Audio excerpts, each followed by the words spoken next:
Hey guys, it's Katie with Picture Perfect Lawn Maintenance. I want to give you a show of what things look like behind the scenes at Picture Perfect, and there's no better way than I can think of as we start round one of fertilizer this season with a behind the scenes look at the inside of our famous pink box truck.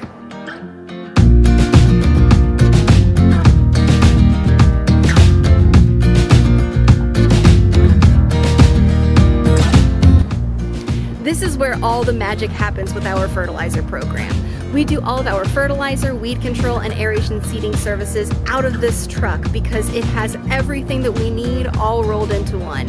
If you haven't seen it driving down the road in the RVA area, then you might want to get your eyes checked because it is visible and active in our community and everybody talks about it. The man in charge of the box truck is also in charge of our fertilizer program, and that is one of our owners, Brandon.